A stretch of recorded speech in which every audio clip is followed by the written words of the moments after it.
मैं 19 साल की थी और पैसे की तंगी थी, इसलिए पार्ट टाइम मैंने एक रेस्टोरेंट में वेट्रेस के रूप में दूसरी नौकरी कर ली, जो सप्ताह के दिनों में 3 बजे तक और सप्ताह के अंत में 24 घंटे खुला रहता था। सप्ताह के अंत में हमेशा नशे में धुत बच्चों का एक समूह होता था, जो बाहर से निकलने के बाद रात का खाना खाने आते थे। सप्ताह के दौरान देर रात आने वाले ज़्यादातर लोग रात की पाली में काम करने वाले या बस काम से छुट्टी लेने वाले लोग होते थे। मैं सप्ताह में 2 बार रात की पाली में काम करती थी। सप्ताह के दिनों में रात 10 बजे के बाद मैं एकमात्र सर्वर होती थी, क्योंकि विशेष रूप से रात के बाद के घंटों में ज़्यादा कस्टमर्स नहीं होते थे। एक रात करीब 1 बजे एक बड़ा आदमी अकेला आया। उस समय रेस्टोरेंट में केवल एक अन्य कस्टमर था। मैंने उसे बैठाया और उसने तुरंत मुझसे फ्लर्टिंग वाले अंदाज में बात करना शुरू कर दिया। मुझे इसका सामना मुस्कुराहट के साथ करना पड़ा, क्योंकि मुझे टिप भी लेनी थी। उसने एक बर्गर और एक मिल्क शेक का ऑर्डर दिया और उसने मुझे बताया कि उसका नाम ट्रेवर है। जब मैं अपने फ़ोन पर कुछ कर रही थी तो ट्रेवर रेस्टोरेंट के सामने से मुझे घूरता रहा। इस समय वो एकमात्र कस्टमर बचा था। उसने मुझे मेरा नाम लेकर टेबल पर बुलाया। मैं मुस्कुराते हुए उसके पास गई। उसने चेक मांगा। पे करने के बाद वो चला गया और जब मैं टिप लेने और टेबल साफ करने गई तो मैंने देखा कि $5 की टिप के साथ उसने बिल पर अपना नंबर और आंख मारते हुए चेहरा भी छोड़ दिया था। मैंने इसे फाड़ दिया। मुझे लगा कि ये ट्रेवर और मेरी कहानी का अंत है, लेकिन ऐसा नहीं हुआ। कुछ रात बाद ट्रेवर देर रात फिर आया, जब वहाँ कोई नहीं था। मैंने उसका स्वागत किया और उसे एक टेबल पर बैठाया। उसने कहा कि और मेरी पसंदीदा सर्वर कैसा चल रहा है, जो अजीब था क्योंकि मैंने उसे केवल एक बार सर्व किया था। उसने मेरे साथ फिर से कुछ बातचीत करना शुरू कर दिया। मैं बहुत थक गई थी, लेकिन मुझे अपने चेहरे पर मुस्कान लानी थी और उसका मनोरंजन करना था। मैंने सोचा कि अगर मैंने इस बार दिलचस्पी दिखाई तो शायद वह बेहतर टिप देगा, लेकिन इसका विपरीत प्रभाव पड़ा, क्योंकि उसने मेरी नज़दीकी को दिलचस्पी समझ लिया और मुझे कभी कभी अपनी बोट पर आने के लिए इनवाइट किया। मैंने पूछा कि यह किस प्रकार की बोट है, तो उसने मुझे इस छोटी सी बोट की तस्वीर दिखाई, जिसमें मुश्किल से 2 लोग बैठ सकते थे। मैंने कहा, अरे वाह, मेरे पिताजी के पास भी एक ऐसी ही बोट है। असल में बोट बॉयफ्रेंड के पास थी, लेकिन मैं उससे एक अच्छी टिप पाने की कोशिश कर रही थी।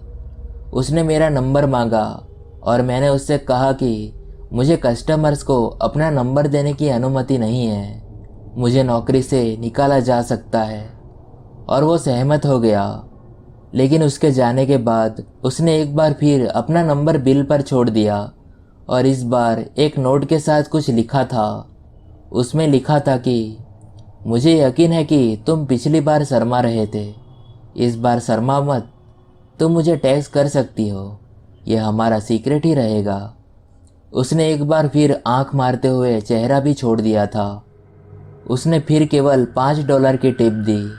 यह आदमी एक बेवकूफ़ था जिसने अच्छी तरह से टिप भी नहीं दी।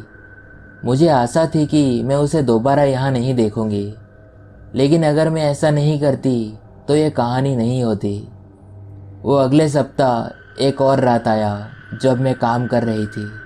उस समय लगभग 2 बजे थे और ऐसा लग रहा था जैसे वो रेस्टोरेंट खाली होते ही आ गया। वो तुरंत आ जाता है, लगभग ऐसा जैसे वो पार्किंग में बैठा हुआ इंतज़ार कर रहा था कि वो तब अंदर आए जब मैं बिल्कुल फ्री हो जाऊं। इस बार वो अंदर आया और पहली बात जो उसने कही वो ये थी कि तुमने टैक्स क्यों नहीं किया। लेकिन उसने ये बात मुस्कुरा कर नहीं कही, उसने इसे गंभीर तरीके से कहा। मैंने उससे कहा कि मुझे टैक्स करने में दिक्कत नहीं है, लेकिन मैं वास्तव में कस्टमर्स को टैक्स नहीं कर सकती। उसने कुछ नहीं कहा, बस बाहर चला गया। सच कहूँ तो मुझे राहत मिली। काश वो अंदर आना बंद कर देता अगले दिन जब मैं अपनी दूसरी नौकरी पर थी तो मुझे एक अन्य वेट्रेस से एक टेक्स्ट मिला जिसमें उसने पूछा कि क्या मुझे पता है कि वो मोटा गंजा आदमी कौन था। मैंने कहा हाँ, वो इतना डरावना है। क्यों, क्या हुआ? उसने मुझे बताया कि उसने मेरा पूरा नाम पूछा। मैंने उससे पूछा कि और क्या तुमने उसे ये बता दिया? उसने कहा हाँ। इससे मैं बहुत परेशान थी और इससे मुझे अनकंफर्टेबल महसूस होने लगा। उसने आगे बताते हुए कहा कि उसने दावा किया कि वो बस पिछली रात की एक अद्भुत वेट्रेस का पूरा नाम जानना चाहता था। उस दिन बाद में मुझे एक टेक्स्ट मिला। ये ट्रेवर का था। उसने कहा कि हे इट्स ट्रेवर, तुम्हारा पसंदीदा कस्टमर। मुझे पता है कि तुमने कहा था कि तुम अपना नंबर नहीं दे सकते, इसलिए मैंने खुद ही इसका पता लगाने की कोशिश की। अब तुमने कोई नियम नहीं तोड़ा है, हा हा हा। मेरे पास शब्द नहीं थे। मैंने नंबर ब्लॉक कर दिया और उम्मीद थी कि ये अंत था। लेकिन उस सप्ताह बाद में जब मैं काम से बाहर निकली तो मुझे अपने विंडशील्ड वाइपर के नीचे छिपा हुआ एक लिफाफा मिला। मैंने उसे उठाया और अपनी कार में बैठ गई। इसके अंदर मेरी कई तस्वीरें थी। ये रेस्टोरेंट में पार्किंग स्थल से ली गई मेरी कई तस्वीरें थी। तस्वीरें तब और भी परेशान करने वाली हो गई जब वो मेरे अपार्टमेंट की निकली, जिसमें मैं अपने सामने के डेक पर खड़ी थी। दूसरी तस्वीर में मैं सामने का दरवाज़ा खोल रही हूँ। सबसे परेशान करने वाली बात रात में सामने की खिड़की से ली गई एक तस्वीर थी।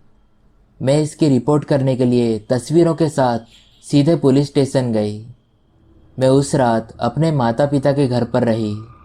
अगले दिन एक डिटेक्टिव ने ट्रेवर नाम के इस आदमी को फ़ोन किया और उससे कहा कि अगर उसने मुझसे संपर्क करना जारी रखा तो उस पर हैरेसमेंट के आरोप में गिरफ्तार कर लिया जाएगा। मैंने अभी भी सुरक्षित रहने के लिए रेस्टोरेंट में अपनी नौकरी छोड़ दी और एक नए अपार्टमेंट में शिफ्ट हो गई। मैं नहीं चाहती थी कि उस आदमी को मुझे फिर से ढूंढने का कोई मौका मिले।